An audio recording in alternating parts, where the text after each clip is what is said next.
Então, meus irmãos, hoje nossa lição de número 8, cujo tema é Nossa luta não é contra a carne e sangue. É muito interessante esse tema, é muito interessante essa lição. Por quê? Nós estamos falando neste trimestre sobre batalha espiritual. E o que é batalha espiritual? Nós lutamos contra um inimigo que nós não vemos. Nós não conseguimos ver o nosso inimigo.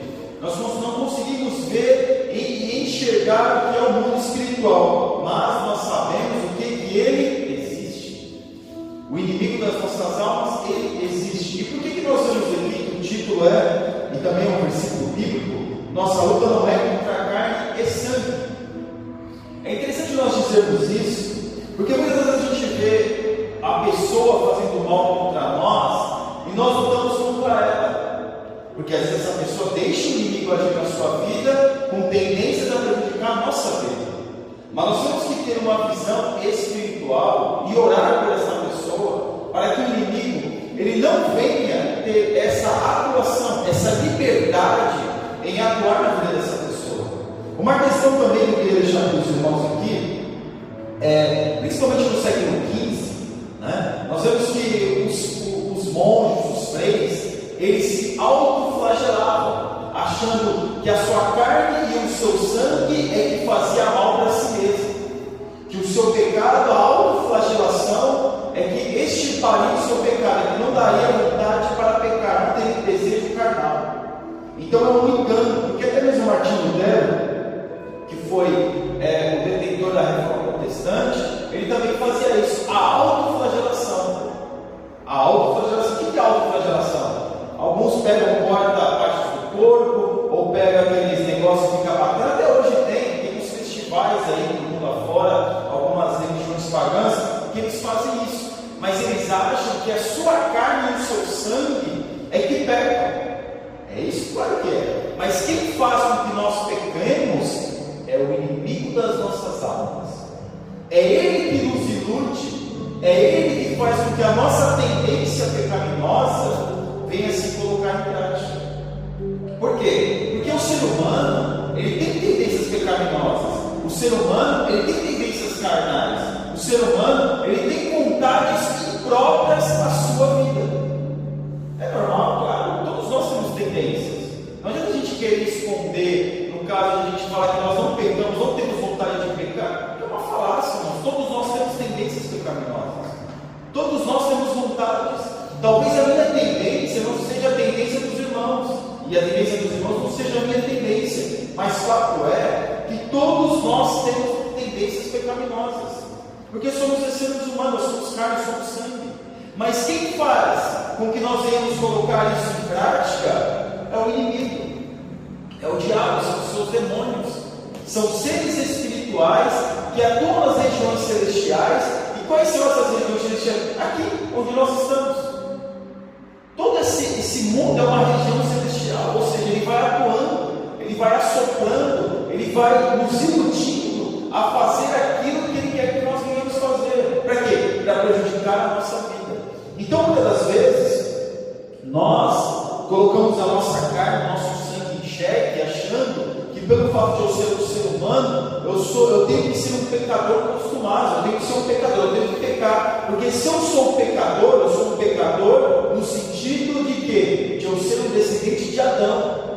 Mas Cristo, ele veio e quebrou isso. Hoje, nós temos sim a liberdade de nos arrepender diante de Deus. Nós temos tendências pecaminosas, mas através de Cristo Jesus, nós não precisamos dessas tendências pecaminosas, não precisamos pecar contra Deus para satisfazer a nossa vida.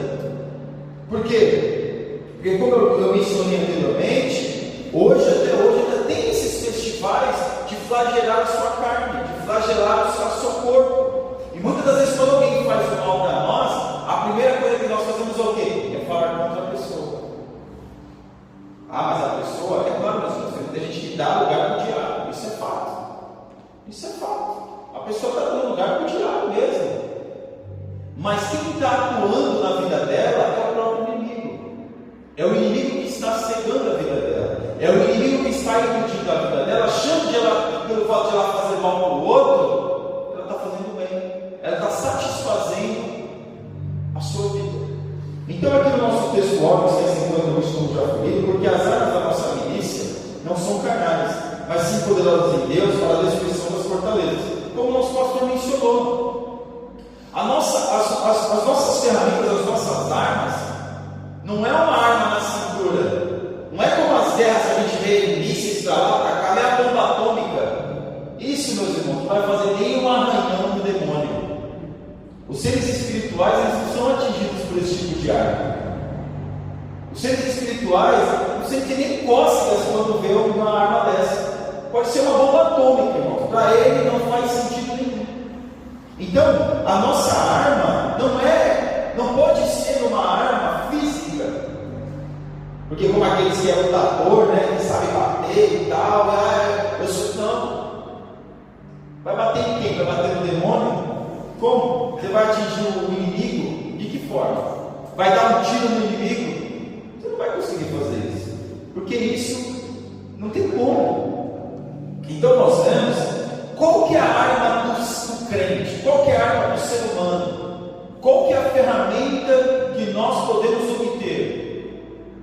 É Cristo na nossa vida, é a oração, é a palavra, é saber que o Deus atuante no mundo espiritual é Ele que tem autoridade no mundo espiritual. Aleluia! Por que, meus irmãos, eu estou dizendo isso? Para nós podermos relembrar as nossas aulas anteriores, quando nós ouvimos acerca que teve essa enxurrada de literatura batalha espiritual na década de 90 no Brasil. Aqui eu não sei, mas o Brasil teve muito, ao qual o inimigo se equiparava. Ali na literatura, o inimigo se equiparava assim, é como se ele estivesse igual a Deus, como se Deus estivesse ali colocando toda a força dele para que o inimigo fosse expulso, toda a estratégia dele para que o inimigo fosse expulso, como se Deus estivesse ali suando ali, para que o inimigo fosse embora. O inimigo, irmãos, o diabo, ele tem poder, ele tem força, o poder dele é limitado, mas ele tem poder. Porque quem já ouviu? O diabo, ele tem força, mas não tem poder, né? A gente já escutou isso muitas das vezes, mas ele tem poder, porque se ele faz descer fogo do céu para enganar o povo, ele faz muitos milagres e maravilhas, porque o diabo faz milagre, irmão. Ele faz, ele tem poder para isso. Ah, mas ele curou o câncer, mas há um preço. Há um preço. A pessoa às vezes que obtém esse tipo de favor do diabo, ele vai ter que pagar o preço. Há um preço a pagar, porque o mundo satânico, ele também obtém certos favores. Não, mas o milagre só pode não se iluda. Porque muitas das coisas, porque uma coisa que a gente vê, vamos voltar lá no deserto. Quando Moisés, ele transforma a vara em serpente, o que os magos fazem? Transformam também. Quando toca lá no rio e transforma em serpente, o que eles fazem também? Ou seja, essa magia, essas coisas que acontecem, também o mundo espiritual, o diabo, ele também usa. E nós vemos aqui que é uma das armas que ele usa, tantos nós temos que usar contra essas fortalezas, também que ele usa para nos enganar. Quem será que nunca fez uma simpatia para ter uma certeza de alguma coisa? Quem nunca fez uma simpatia para ter a certeza de alguma coisa? Quem nunca foi, acredito que nem todos, né? Mas quem nunca foi numa cartomante ou alguém para saber o futuro? Minha mãe já foi muitas vezes, infelizmente. Minha mãe já foi. E eu tive que ir com ela. Uma cartomante, uma mesa branca. E às vezes, o inimigo que usa aquela pessoa ali para falar do passado, o inimigo sabe do nosso passado, com detalhes. E às vezes essas pessoas vão a determinados lugares para obter esse tipo de informação, e obter mesmo, porque ele sabe do nosso passado, ele não sabe do nosso futuro, ele vai trabalhar contra o nosso futuro. Quem sabe do nosso futuro é Deus. Então aqui nós vemos que as armas que nós temos que ter é a oração, é a busca. Quando nós oramos e quando nós lemos a Bíblia, automaticamente nós vamos obtendo ferramentas, obtemos um treinamento, obtemos uma percepção, um discernimento para lutar contra essas armas. nesse exército. Que nem alguém que vai entrar no exército, entra no exército e não sabe nada. Mas a partir do momento que ela vai obtendo um treinamento, vai sabendo usar as ferramentas, vai sabendo usar as armas que precisa ser usada mediante uma guerra. Alguém já assistiu algum filme de guerra aqui? Já assistiu um filme de guerra? Quando aquele filme lá que a pessoa sai, não sabe para onde vai, toma um tiro e morreu. Não deveria por dali dar um tiro, já morreu ali. Por quê? Porque não sabe lutar numa batalha. Não sabe lutar. É que nem uma pessoa de repente está endemoniada aqui na igreja, e a gente vai expulsar o demônio e começa a bater na pessoa. O demônio vai sair? Não, a pessoa vai ficar machucada, mas o demônio não vai sair. O demônio não vai sair. Porque não é esse tipo de arma. Ou pegar a Bíblia e bater na cabeça dele, como alguns fazem, né? Começar a bater com a Bíblia. Ou pegar, fazer que nem o padre, pegar o crucifixo e eu te exorcizo. Vai sair? Não vai sair. Porque não é desse jeito que nós expulsamos o inimigo. Primeiro, quando uma pessoa está na presença de Deus fielmente, integralmente, só de o inimigo ver essa pessoa, ele já começa a temer, mas não teme a pessoa, teme o Deus que atua e está na vida da pessoa. O Espírito Santo de Deus que tem liberdade para atuar na vida dessa pessoa. Porque não é nós que expulsamos o inimigo. Vou chamar o pastor fulano de tal, a irmã fulano de tal, porque vai vir expulsar. Não, é o Deus que atua na vida dele, que concede esse poder a ele, para que possa fazer esta obra, para poder pregar, para poder falar, para poder expulsar o inimigo. Para poder orar, como nós hoje estávamos andando aqui nos arredores de Porto Alto, e clamando: Senhor, liberta a pessoa da depressão, liberta da opressão, liberta da síndrome do pânico, liberta da tendência ao suicídio. Senhor, toma em tuas mãos, liberta, liberta, liberta. Nós estamos clamando e orando. Por quê? Porque quem falou para nós que essa tinha que ser a nossa oração? O próprio Deus. Porque hoje, meus irmãos, o mal do século é esse. Agora, algumas doenças podem ser tratadas com medicamentos? Claro que sim. Podem ser tratadas com algum especialista? Claro que sim. Mas na sua grande maioria, meus irmãos, é espiritual. É espiritual. Na sua grande maioria dessas doenças psicossomáticas aí, a grande maioria é espiritual. Porque o inimigo se aproveita da mente da pessoa, que ela está meio fraca, meio debilitada, e começa a atuar naquela mente para que a pessoa possa tomar atitudes que não deveria tomar, comportamentos que não deveria ter. Porque você acha que Deus vai trabalhar na vida de alguém para essa pessoa dar cabo na sua própria vida? Como o pastor Silvio estava me dizendo que a linha Aranda teve um determinado tempo que as pessoas começavam a pular no rio e se suicidavam nessa ponte. Dizem que tantas pessoas já se suicidaram nessa ponte. É que a mídia não fala, mas morre muita gente se suicidando, mais do que assassinato. É que a mídia não fala. É que a mídia não fala. Para quê? Para não causar um problema. Na Suécia se morre muita gente, muito suicídio. Se nós vemos no Japão, existe um bosque no Japão lá, que as pessoas vão para aquele bosque para se suicidar. E hoje a moda do jovem hoje é começar a tentar vamos dizer assim, a sua vida para saber do seu limite. Quem que está agindo? É o inimigo. Agora, de que forma que nós podemos fazer? É orar, é nos preparar, é nos consagrar. Para quê? Para que quando nós depararmos com essa situação, através da nossa vida, Deus possa nos usar para que essa pessoa possa ser liberta, para que essa pessoa possa ver Cristo, para que essa pessoa possa ter uma noite de paz, uma noite de tranquilidade, possa ver paz na sua vida. Então aqui, na nossa leitura de classe, nos demais irmãos meus, fortalecendo-nos no Senhor e na força do seu poder. O apóstolo Paulo aqui está dizendo, ele está falando, vai falar da armadura, ele está fortalecendo-nos no Senhor. E de que forma que nós fortalecemos no Senhor? Lendo a sua palavra, orando, buscando a sua presença. fazendo com que a presença de Deus, ela venha cada dia mais estar dentro de nós. E de que forma que nós podemos ter contato, podemos ter uma sensibilidade, possamos estar com alguém? É quando buscamos estar com essa pessoa.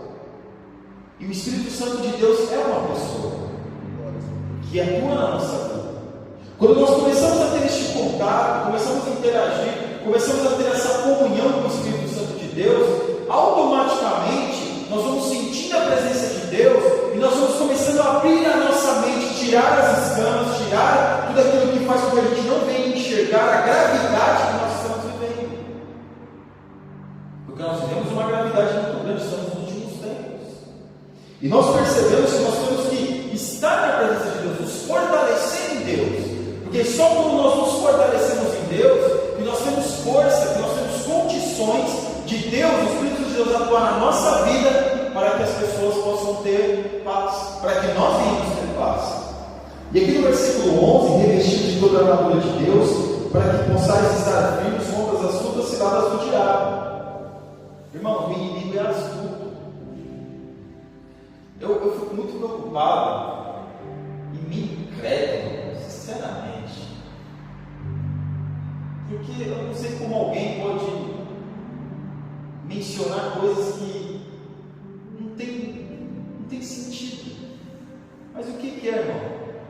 De falar que vai dar um chute na cara do diabo, de falar que vai pegar o chifre do diabo, que vai falar que vai dar uma rasteira do diabo, um rabo de arraia, um golpe de karatê, que o diabo está aqui, eu vou bater nele, pisa no diabo, aí todo mundo pisando, irmão.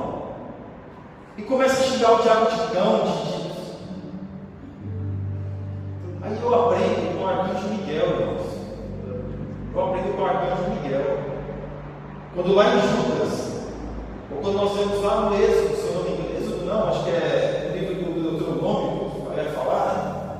Que quando o arcanjo Miguel estava ali disputando o corpo de Moisés com o diabo, não era o demônio, era com o diabo, o que ele disse para o diabo mesmo? Que o Senhor te repreenda. Ele não usou, porque lá em Judas vamos ver, ele não usou pronunciar palavras ofensivas contra o diabo, não. Mas ele disse que o Senhor te repreenda. Se nem o arcanjo Miguel, o ser celestial, o arcanjo, ousou pronunciar palavras contra o diabo, quem somos nós? Vou pegar no chifre do diabo, vou dar um chute na cara dele, vou dar. Irmãos, quando o inimigo escuta isso, eu na minha cabeça fico pensando que ele deve dar a vida nessa cara. Fala, você não conhece, você não sabe o que você está falando. Porque às vezes as pessoas não sabem o que está falando. Porque se a gente começar a perceber, nós vamos ver que o diabo é astuto. Ele é perspicaz, ele não tem pressa. Ele nos ilude, ele nos engana. E essa questão que eu citei aqui do diabo, do chifre, irmãos, isso é uma coisa que na Bíblia não fala nada disso. A Bíblia não fala que ele tem chifre. A Bíblia fala da besta. A Bíblia fala que ele é um dragão. Mas quem pintou ele de vermelhão, de coisa terrível, foi no momento renascentista, começou as pinturas, quando as pessoas entenderam que era o bem e que era o mal, como não sabia ler, aí começou lá, os pintores começaram a fazer quadros sobre isso. Você acha que o inimigo, se ele for vir nos enganar, ele vai vir vermelhão ou preto, ou sei lá, de qualquer cor que seja asqueroso para nós? Não. Ele vai vir cheiroso, ou cheirosa, né? Ele vai vir bem arrumado, com uma conversa boa. É assim que ele vem. Ele vem da forma mais bonita que você enxerga. Mais bonita que eu enxergo, porque ele é astuto, ele arma cilada, ele não brinca de ser diabo, ele não brinca de ser demônio, o seu exército não brinca, eles vêm mesmo para arrebentar, eles vêm para matar, roubar e destruir, ele não quer saber. E aqui nós vemos que para nós não sermos presa fácil, para que nós não sejamos atacados por ele, nós temos que se revestir de toda a armadura de Deus. Não é só uma, não é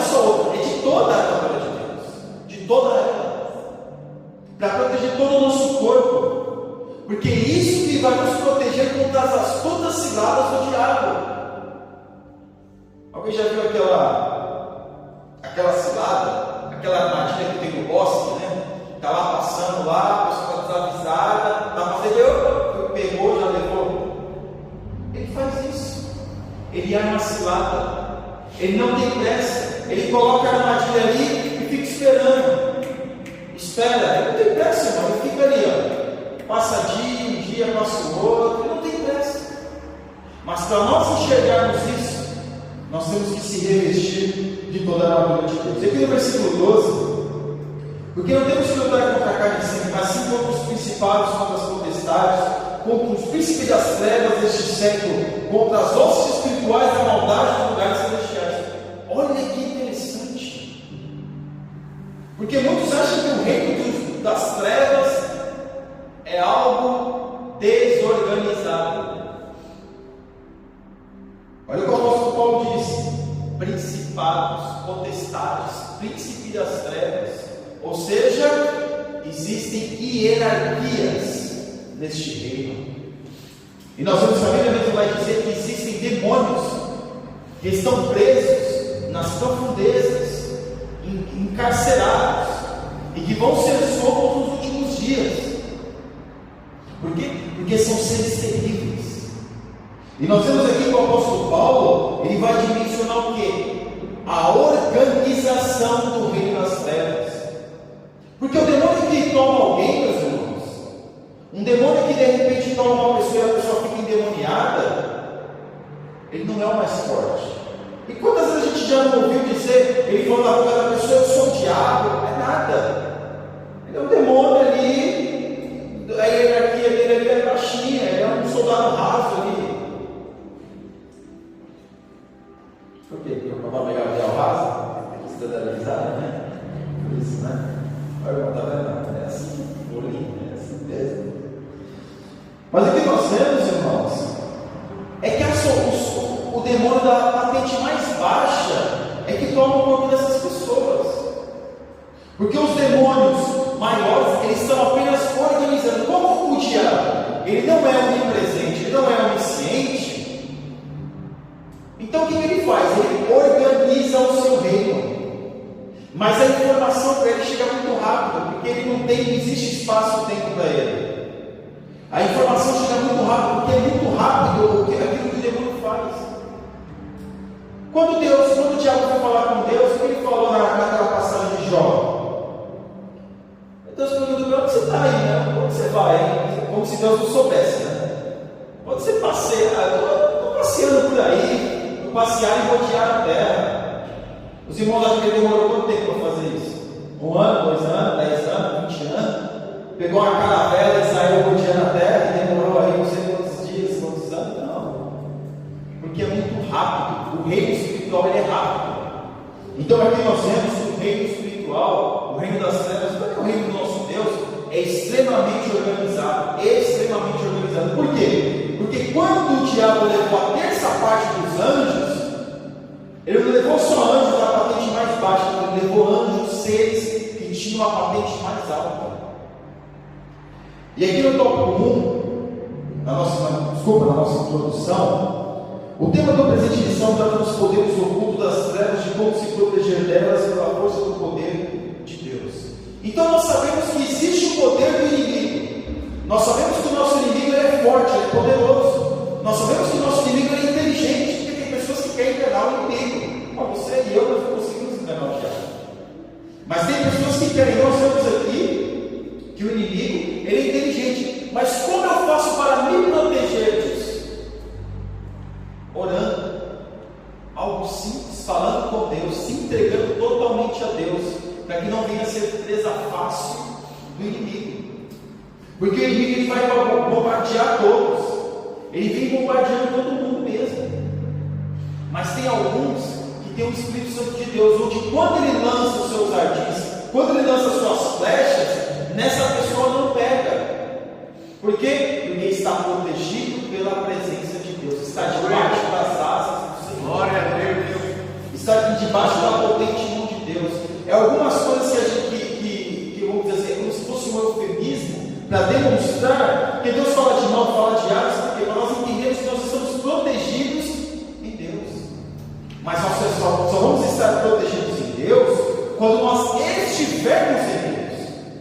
Porque se nós não estivermos em Deus, nós não vamos estar protegidos em Deus. E aqui no tópico 1, no demais, o apóstolo Paulo fala, bem falando no capítulo 6, ele fala no demais, ou seja, ainda tem mais. Ainda tem mais. Porque aqui nos versículos que nós lemos aqui, no demais, irmãos meus, fortalecemos. Então aqui nós temos que o apóstolo falou, olha, no demais. Depois de tudo aquilo que o apóstolo Paulo falou, ele continua falando como nós devemos nos proteger do inimigo das nossas almas. Que diferença isso faz? Muito. No caso do verso 10, a ideia de que daqui para frente o conflito contra o reino das trevas será contínuo até o retorno de Cristo. Irmãos, nós não temos descanso. Nessa guerra nós não temos descanso. Perceba uma coisa. Você vem orando, nós vemos orando na Bíblia, orando, estamos fortes, buscando. Aí de repente você pensa assim: eu vou dar uma descansada, vou dar uma relaxada. Estou orando tanto, acho que já tem uma reserva de oração que dá para me sustentar alguns dias. Quando você faz isso, logo vem aquela pressão na mente ali, ó. Você levanta, você vai dormir, não tem paz, acorda, não tem paz. Por quê? Porque a nossa luta é contínua. O conflito é contínuo. Eu não posso relaxar, não posso vacilar, nós não podemos vacilar. Não, eu estou coberto pela presença de Deus, eu vou fazer, vai acontecer. Não faça isso. Porque também a Bíblia fala, como a gente aprendeu na lição passada, não tentarás ao Senhor teu Deus. Aqui na parte 2, fortalecemos o Senhor na força do seu poder. A nossa fortaleza, o nosso fortalecimento está em Deus. Por quê? Porque Deus conhece esse inimigo. Ele que vai dizer para nós o que nós devemos fazer, conforme a gente deve se comportar para poder vencer o inimigo. Porque o inimigo, Deus usa a nossa vida para vencer o inimigo. Porque por Deus, meus irmãos, se fosse só Deus, eu não tinha chance nenhuma, era só um som que acabou. Mas Deus usa a nossa vida, a nossa pequenez, as nossas dificuldades que nós temos, Deus usa tudo isso para vencer o inimigo das nossas almas, para vencer o inimigo.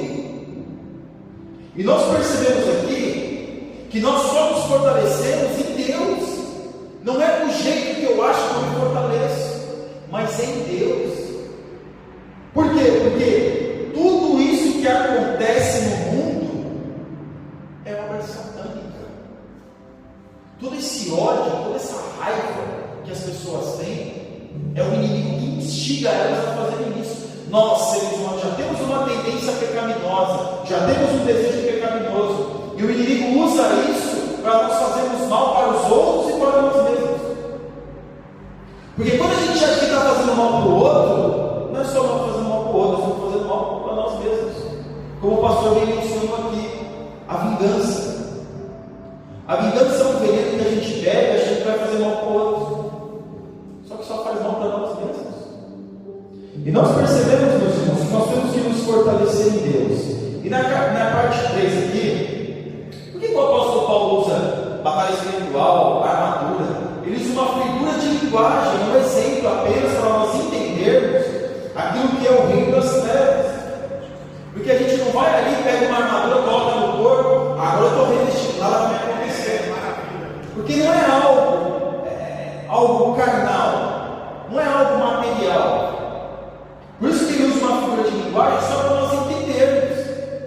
Porque o que o apóstolo Paulo, ele estava preso, olhou para o soldado romano, começou ali a perceber ali, a analisar o soldado romano, e ele começa a escrever apenas um exemplo. Ninguém vai colocar uma armadura e falar: agora eu estou protegido, porque a gente não consegue se proteger assim. Nós conseguimos nos proteger pelas armas do Espírito. É através das armas do Espírito é que nós nos protegemos de todas as lutas ciladas do inimigo. Agora, quem obtém essas forças? Quem obtém essas ferramentas? Quem obtém essas armas? Quem obtém essa armadura? É Deus. É Deus que, mediante, nós vamos buscando a Ele, falando com Ele, glorificando a Ele, fazendo a sua vontade. Ele vai nos disponibilizando essas forças armadoras, essas ferramentas. Uma pessoa que começa a dar um tiro hoje, ela nunca pegou numa arma, aí vai dar um 38 na mão dela, ela começa a dar um tiro, nunca deu um tiro. Se você der uma 12 para ela, ela vai conseguir atirar? Ela tem condições? Você der uma bazuca para ela, ela vai conseguir? Ela tem condições de carregar uma arma dessa? Dá uma metralhadora para ela, ela vai conseguir? Der um lança-míssil para ela, ela vai conseguir? Não, porque ela não está preparada. Ela não tem condições ainda de usar esse tipo de arma. Eu estou colocando no mundo físico. E no mundo espiritual é a mesma coisa. À medida que nós vamos crescendo no mundo espiritual, Deus vai nos disponibilizando armas. A gente vai conseguir cada vez mais vencer o nosso inimigo. Por quê? Porque quando a gente começa a avançar, a gente não tem só um instrumento de defesa, não tem que usar mais de ataque. E nós não vamos apenas salvar a nossa vida, nós vamos começar a salvar a vida dos outros. Porque as ferramentas que Deus vai nos disponibilizar, não é para que nós apenas venhamos ter paz, não, é para que a gente comece a avançar. Porque quando a Bíblia diz que as portas do inferno não prevalecerão contra a igreja, portas são ferramentas de defesa. Portas não são ferramentas de ataque.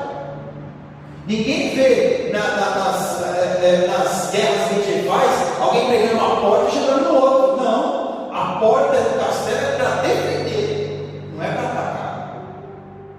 Ninguém, quando vai para uma guerra atacar o outro, leva uma porta. Alguém já assistiu aqueles filmes medievais que bem caracterizam isso? Vou levar uma porta lá para poder atacar meu inimigo. Não, irmão, porque a porta é instrumento de defesa. Então nós vemos que o inimigo ele se defende. Quando nós começamos a buscar a Deus, Deus disponibiliza armas para nós defendermos o nosso inimigo e também começar a defender os nossos irmãos. Aleluia.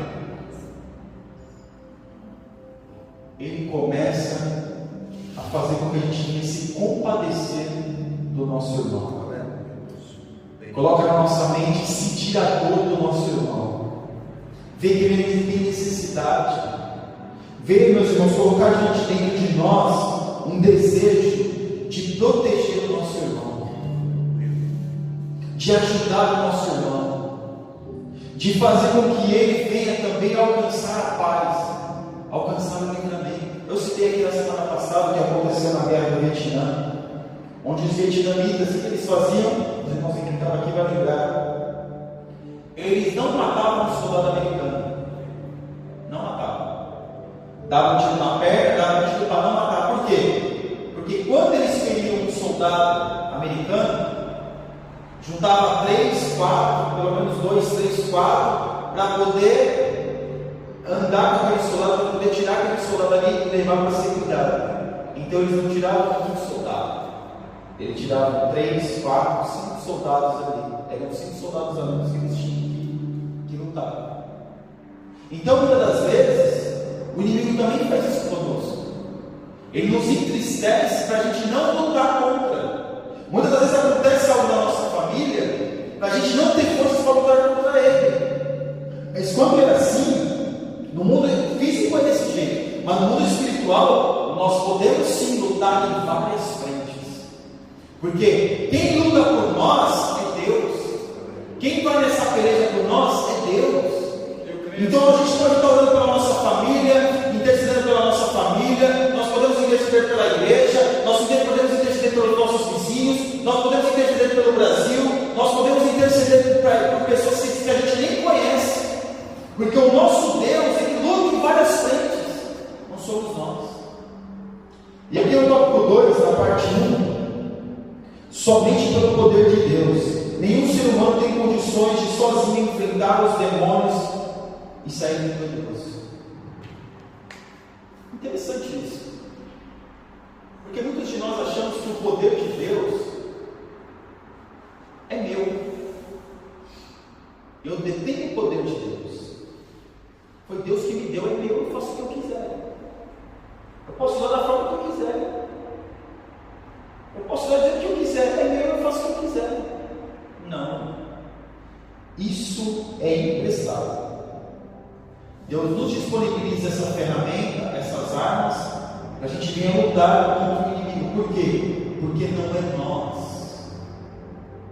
Não somos nós resistimos o poder de Deus, nós resistimos o poder do inimigo, porque Deus nos ajuda a resistirmos, porque Deus nos dá força para nós resistirmos, porque não é de nós não somos nada. Mas se eu sou forte, aí começa aquela competição, eu sou mais crente que fulano, eu amo mais que ciclano, eu conheço mais que Beltrano, porque eu sou, porque eu faço, porque eu consigo, porque eu sou espiritual, porque quando eu canto, porque quando eu prego, porque quando eu ensino, e na verdade eu não sou nada. Nada. Porque quem atua é o poder de Deus. É somente pelo poder de Deus é que nós fazemos algo. Somente por isso, pela sua misericórdia, que me ajudou, que me conscientizou, que abriu a minha mente, que tirou a minha visão limitada, que eu possa atuar, que eu possa fazer algo. É dele, não tem nada meu, é dele, a misericórdia é dele. Mas é claro, ele me dá a oportunidade de me esforçar, de buscar. Claro, é ele que vai mostrando os caminhos que eu devo dar. Aí cabe a mim, cabe a nós decidirmos se é isso que eu quero, se é isso que eu não quero. É mediante a nossa decisão. E aqui na parte 2, o revestimento completo da armadura de Deus. O verbo revestir é o mesmo que a Septuaginta usa para descrever o revestimento de Gideão pelo Espírito Santo. Quando Gideão foi cheio do Espírito Santo, ele começou a discernir, ele começou a fazer coisas ali, ele começou a ter uma visão, ele começou a perceber que não era pela força do seu braço, mas sim pela misericórdia de Deus. Quando ele tinha 10 mil e foi diminuindo, e ficou com os 300. O que ele entendeu? Que não era ele que alcançava a vitória, era Deus que ia dar a vitória. Agora, o que ele tinha que fazer? Obedecer. O que nós temos que fazer para alcançar a bênção de Deus? Obedecer.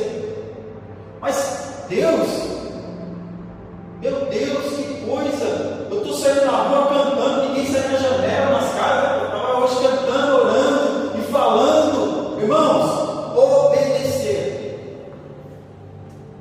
Quando o povo começou a dar voltas na muralha de Jericó, irmão, você acha que alguém falando, né? Tem pessoas que quando canta até estoura a taça, né? Canta tão forte, tem um time tão forte que quando estoura a taça. Mas tem que ter muito forte. Agora você acha que alguém tem voz para derrubar a muralha? O povo precisou dar uma marretada na muralha? Vai lá e começa a andar. Imagina o povo de Jericó vendo aquele povo andando lá. O povo está andando. O povo está andando. Aí alguém deve olhar da muralha assim e falar assim: esse povo é bem doido. Não tem problema, está andando e fazer o quê? O que eles estavam fazendo, irmãos? Obedecendo a voz de Deus. Aleluia. Quando Gideão foi para a guerra, um absurdo, irmãos. Aqueles homens altamente treinados, altamente maquinados, cheios de armamento. Primeiro que o exército de Gideão praticamente não era um exército, era só agricultor. Não tinha ali soldados formados de patente, não, meus irmãos. Quando a Bíblia fala, a Bíblia é legal, mas não me dizer.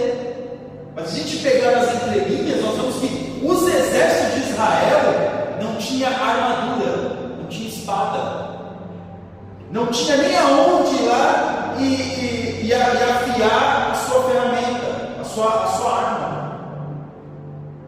E nós vemos isso muito nitidamente em Saul.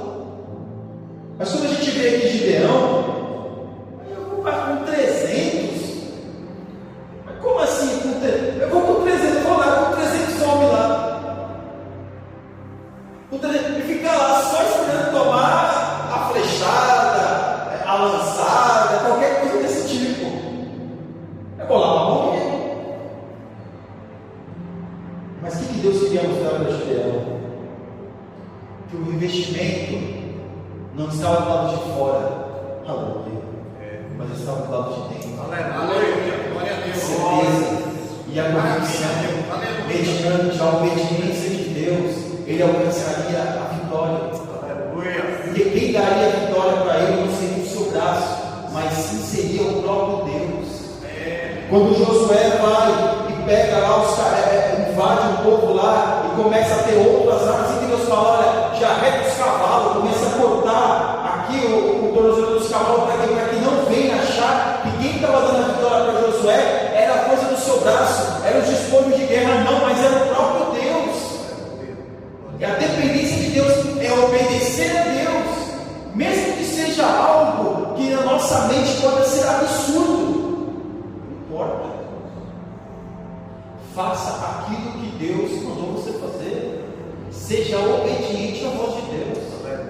Porque a gente não sabe. Deus é Deus dos absurdos, irmão. A gente não entende. A gente não sabe. E aqui na parte 3, os métodos do diabo, Paulo começa aqui a explicar a razão de um crente se fortalecer em Jesus e no seu poder e revestir-se de toda a armadura espiritual de Deus. O conhecimento da força do maligno é uma poderosa arma tanto para ataque como para defesa. O inimigo ele se defende, mas ele também ataca. Tem hora que ele está na defesa. Começa a orar, ele está se defendendo. Ele está esperando o momento de atacar. Quando abre uma brecha, ele ataca. E ele vem com toda a sua força. Ele vem para arrebentar, ele não tem dó de ninguém. Ele não quer saber se a pessoa é pastor, se a pessoa é crente. Deu uma brecha e ele vem mesmo. E se não for a misericórdia de Deus nos guardar, ele arrebenta. Por quê? Porque até isso o inimigo não pode ser autônomo. Ele tem que pedir licença para Deus. E por que o inimigo age na nossa vida? É porque Deus deixa? Não, é porque nós deixamos, é nós que damos lugar para Deus. É nós que abrimos brecha. É nós que damos espaço para ele ser atuante, não só apenas atuar, mas ser atuante todo dia. Então aqui, esses são os métodos do nosso inimigo. Ele age, ele ataca, ele defende, ele ataca. Não, mas você acha que o inimigo vai? Claro, irmãos, que ele defende. Ele nos engana, ele é sagaz, irmão, ele fica ali. Você está orando, ele está escondido ali, ele está sendo atacado, ele está ali. Mas abre uma brecha para ver o que acontece. Se não for a misericórdia de Deus, ele destrói a nossa existência. Se nós não estivermos intercedendo pela nossa vida e pela nossa família, ele arrebenta a nossa história. Ele fica esperando. E uma das coisas que a gente vê muito, meus irmãos, é que muitas das vezes o inimigo deixa a pessoa ir. A pessoa vai. E quando a pessoa chega lá em cima, ele vai derruba.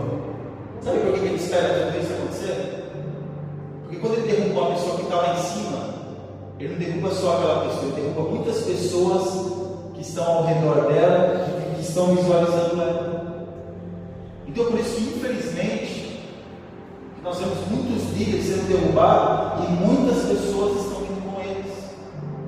Porque o inimigo ele espera. Já tem uma semente do pecado ali, ele só está trabalhando. Só está, vai lá, rega. A pessoa nunca esquece. Quando chega lá em cima, é que vem à tona aquilo que a pessoa fez ao longo da sua trajetória. E aqui na parte 3, do tópico 3, carne e sangue.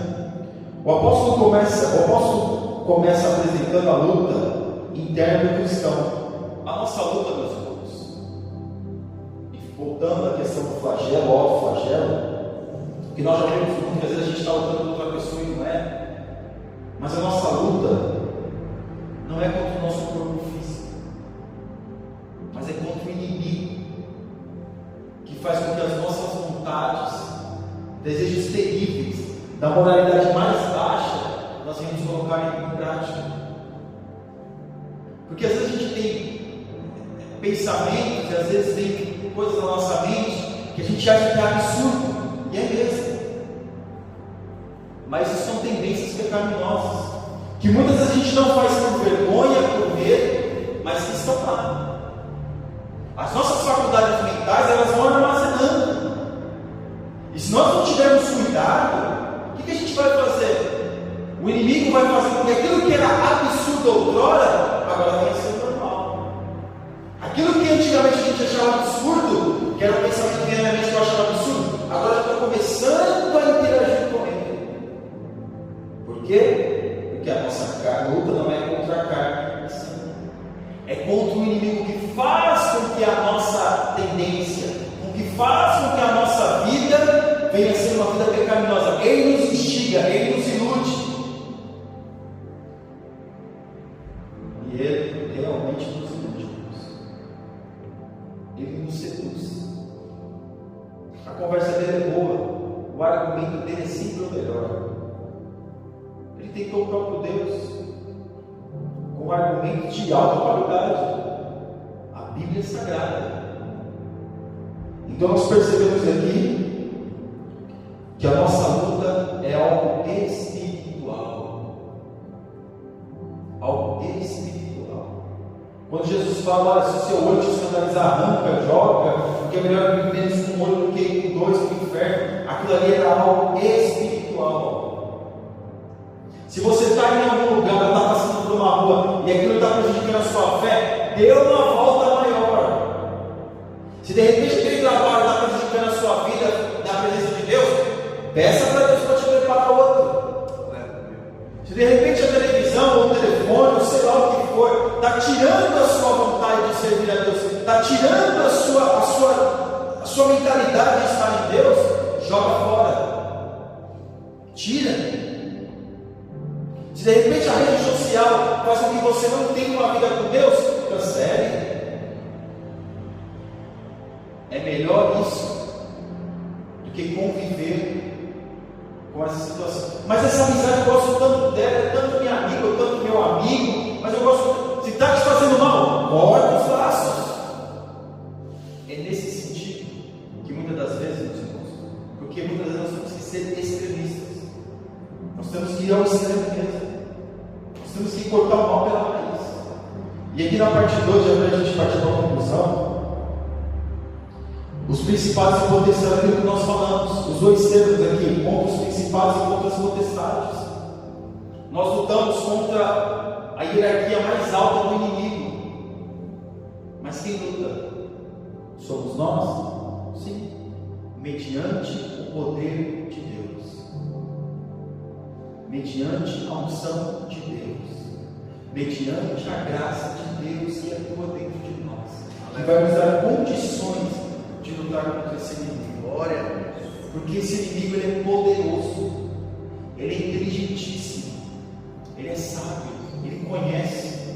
Como diz aquela música do Raul Seixas, nossa, a música do Raul Seixas, quando ele diz, eu nasci há 10 mil anos atrás, ele nasceu mesmo, ele conhece. E aí o Raul Seixas vai descrevendo todos os lugares onde ele passou. Ele conhece a história, ele conhece a Bíblia, não de ler a Bíblia, ele conhece porque ele viveu nessa época. Toda a Bíblia ele não viveu. Ele conhece. Porque uma coisa é você ler uma história, outra coisa é você viver a história. E ele viveu toda a história. Na parte 3, os dominadores deste mundo tenebroso. Quem domina este mundo é o inimigo, porque Deus permite. Mas por que Deus permite tanta fome, tanta guerra, tanta coisa? A incredulidade do homem. Porque mesmo quando o mundo está em paz, os homens estão em guerra. Mesmo quando no mundo há abundância, ainda tem gente passando fome. Porque o homem é egoísta. O homem não quer dividir, é sempre para mim e menos para o outro. Então hoje nós vivemos, meus irmãos, num mundo tenebroso, num mundo cada dia mais difícil, num mundo cada dia mais terrível, onde o egoísmo muitas vezes supera a humanidade do ser humano. E na parte 4, os lugares celestiais. O que são os lugares celestiais, meus irmãos? As guerras elas acontecem em todos os lugares. A gente não sabe. Você pode estar sentado no seu sofá da sua casa e ali acontecer uma batalha espiritual. E está acontecendo uma batalha espiritual. Por quê? Porque o inimigo vai querer que você olhe, coloque alguma coisa imprópria, o crente, e aqui o Deus está falando, não, desliga essa televisão, vai ler a Bíblia, ou coloca no programa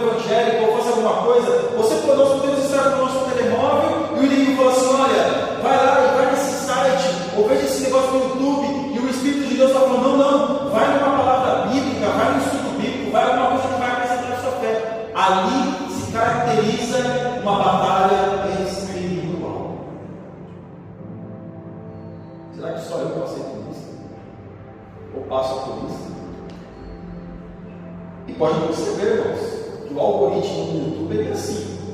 Você está lá, só com meu telefone, só com estudo bíblico, passagens bíblicas, não sei o quê. Aí eu vou lá passando, daqui a pouco tem um negócio nada a ver de um livro, não sei das quantas. O que aquilo tem a ver com aquilo que eu tenho no meu telefone? Eu nunca nem ouvi aquilo. É os algoritmos. Ele vai jogando, para ver se a gente cai nisso. E a conclusão: com base nas palavras do apóstolo Paulo, ficamos sabendo de que existem diferentes classes de espíritos maus, que são enumerados aqui como principados, potestades, príncipe das trevas, hostes espirituais da maldade. O universo é um campo de batalha, e nisso não precisamos enfrentar apenas o ataque de outras pessoas, mas também as forças espirituais que se opõem a Deus e ao seu povo. Não tenha raiva de si mesmo, não tenha raiva dos outros. Ore para que outras pessoas possam ser libertas e nós também venhamos ser libertos das nossas dificuldades, das nossas limitações, e que Deus nos ajude a servirmos melhor, da melhor maneira possível, e crescermos na graça e no conhecimento. Amém? Deus abençoe os irmãos. Passa aqui para o nosso pastor, que vai estar fazendo o fechamento aqui. Amém? Deus abençoe a cada um.